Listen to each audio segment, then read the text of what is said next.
It's not easy to fake this, and so is our today's creation. Hey everyone, I am Didi. Welcome back to yet another design video from Dexplorion. For those who are new, this is the place where I try to create something new and artistic every time and share my design process in Photoshop. Along with that, we discuss various tools, techniques and tips and tricks which can improve your workflow and elevate your graphic design skills. Today, what begins as an ordinary portrait transforms into a fingerprint-inspired artwork made entirely from flowing lines. Each line follows the contours of the face, creating depth and details without traditional shading. The result is a design that feels both minimal and incredibly complex. And in this video, I'll show you how to recreate this effect step by step in Photoshop. So let's get going. Let's create the canvas and bring in the subject image we are going to use today, and I'll resize it to make it small because this is gonna be my today's layout for the poster. I've chosen a black and white image here because this is the first requirement of this effect. If your image is colored, then you have to make it black and white, and you can use any process you like, be it image adjustment or applying an adjustment layer or even gradient map, whatever works for you best. And now we have to remove the background, and for that I'm going to use the quick selection tool and click on the select subject button to let Photoshop do the work, and I can have a sip of my green tea. Actually, the reason I'm using this tool is because we can avoid the precision part here. We don't have any hair selection and we don't have any intricate areas also. In fact, we only need to have our face. So I'll take the brush tool, select the soft round brush because I need the edges to be softer. Make sure the foreground color is black. Flow will be 100% now, and we can start the masking process.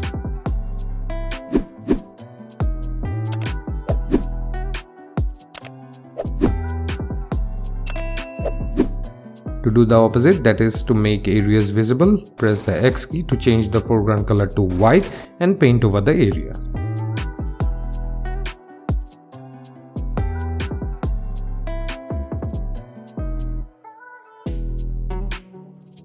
I'm done for the time being. We have to do some more later on.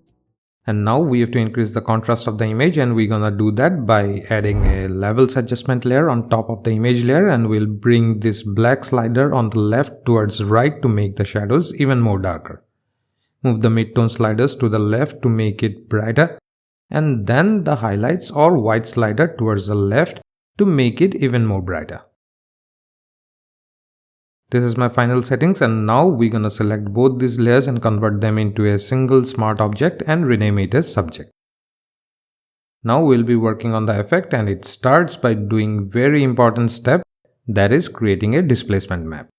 For that, we will first add a filter to our subject layer, and that is gonna be the Gaussian blur filter. Set the radius in the range of 10 to 15, and then we go to File and click on Save a Copy. Give it a convenient name, and then we can delete the smart filter by dragging and dropping it onto the bean icon, as we no longer need it. We are not going to use it now, we're gonna need it later on. Now it's time for creating the fingerprint pattern, and for that we'll go back to home and create a 100 by 100 pixel canvas with the transparent background. Then we'll take the rectangle tool and draw a horizontal rectangle from the upper edge of the canvas of around 15 pixels height, and we're gonna fill it with black. We'll need a few more copies of this rectangle to make a pattern, and for that we'll hold the Alt or Option key and place the cursor over the rectangle, and you can notice a change in the cursor, and then we click and drag to make a copy of it. We'll place it like this with a gap of around 20 pixels in between, and we'll repeat the process to fill the canvas. We can't accommodate more here. Now we have to make it a pattern, and for that we go to Edit menu and click on Define Pattern, and we'll give it a name so that we can identify that and hit OK. We'll close this canvas without saving this because we no longer need it, and come back to our main canvas. And in here we will be adding a new blank layer on top of our subject layer and fill it with the pattern we just created. So we go to Edit menu again, and this time click on Fill. Select pattern in the contents drop down here, and in the custom pattern we can find our saved pattern. Select it and hit OK. In here you won't have to do much. You can adjust the pattern scale if you want. At 1 it will be of actual size. If you want the lines to be bigger, you have to increase it, and if you want the fine lines, you can bring it down. I'd rather keep it at 0.9 and again hit OK and wait a little to get it created. And this is what we get. We are almost halfway down creating the effect, and before moving ahead, I request you to leave your fingerprint on this video in the form of like, if you really found this video helpful and informative, of course. And if you are interested in more such contents, then subscribe the channel and do not forget to press that bell icon right next to the subscribe button to get notified of all the future videos. Now coming back, we'll apply some filters to this layer, and for that we have to first convert this layer into a smart object and then go to filter menu and click on one of my favorite filter, Liquify. I can't tell you how much I love using this tool, so much so that I have made 2 dedicated videos on this tool. If you want, you can check them out on the channel page, or you can click on the I button above to get to them. We'll be taken to a different workspace. By default, the backdrop option is turned off and you will probably see something like this. But for now, we're gonna need the backdrop, and so we will turn it on, and here on this use drop down, I'm going to select the subject layer because we're gonna use the Liquify tool according to our subject. And then we're gonna take the first tool at our disposal, which is the forward warp tool. Make the brush size bigger by pressing the right square bracket key and paint over the areas to give it the pattern of a fingerprint. Now this side. Let me tell you an amazing fact about this effect. Just as no 2 fingerprints in this world are alike, it's next to impossible to create the same effect which you will be creating in here. So don't hesitate and do however you like and feel the freedom of creating, because no one is going to judge you on this. Then we'll take the smooth tool and paint over to make the curves or flow in the line smooth. The more you paint over an area, the more smooth it becomes. Next, we'll use the twirl tool and click and hold a little to make an effect like this. The longer you hold, the more it twirls. I'll stop here, but you can go on till you are satisfied, and after we hit the OK button, this is what we get. I'll refine it a little more.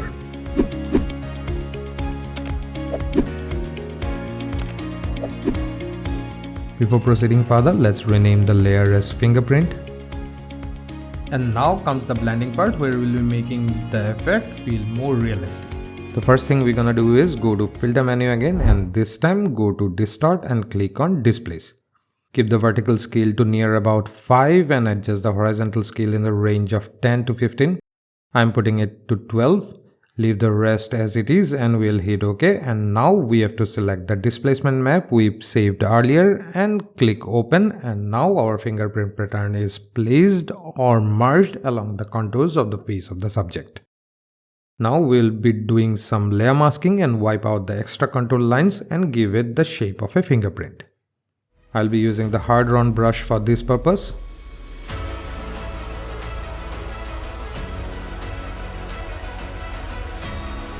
This is gonna be the basic shape, and now we have to refine it. For the down part of the image, we'll be using the soft round brush. Bring down the flow to 30% to make the transition smoother. Quite not getting what I wanted. It will be better if we add a background image first and then do it. I want the background to have some texture so that we can have some depth in it.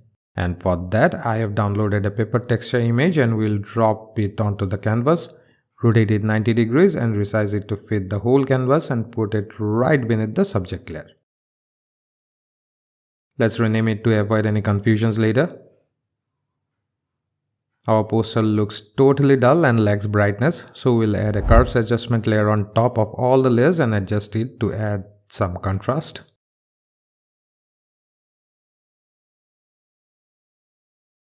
Since we have added a background now, we have to blend our other layers to it so that it gives a professional and realistic look. To do that, we'll turn off the visibility of the fingerprint layer for the time being and change the blend mode of the subject layer to multiply. For the fingerprint layer, we're gonna select the blend mode dissolve. See, we are slowly getting there. The shadows of our subject's face is little too prominent and it's not getting well with the fingerprint. To fix that, we'll add a layer mask to the subject layer. Take the brush tool again, flow set to 30%. Select the soft round brush, of course. We'll paint over the areas to make it lighter and subtle. I'll completely mask out the hair areas.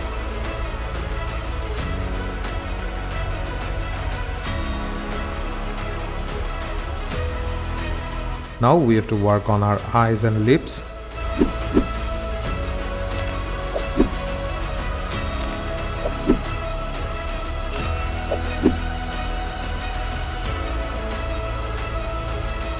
If it still looks prominent, we can also adjust the opacity of the subject layer to get it right.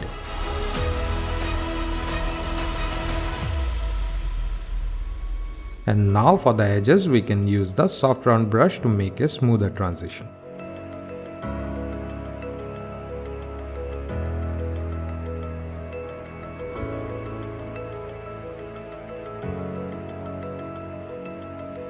I'm done with the effect. Let's make it a little bigger.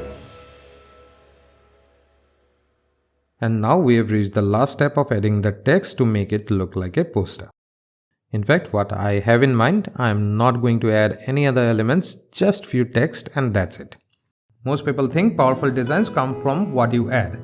More layers, more colors and more effects. But sometimes the most powerful part of a design is the part that isn't there. That invisible area is called negative space. It's the silence between the elements, the breathing room around your subject. The space that gives your design clarity, balance and emotion. When used correctly, the negative space doesn't just support the design, it becomes the part of the design itself. It can direct attention, create depth and sometimes reveal a meaning that isn't visible in the first glance. Because in design, what you choose to leave empty can speak louder than what you choose to feel. It creates focus, improves readability and adds balance to the whole composition. So while visualizing the layout, keep this design principle in mind. And now coming back, we're gonna click on the text tool and click anywhere on the canvas to add the text and type out what we want. I'm using a font Cappadocia font. To make a duplicate of the text, hold the Alt or Option key and click and drag and then double click to edit it.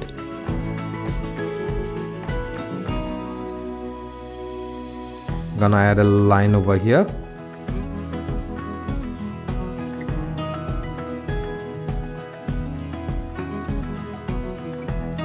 And add a few lines code down here.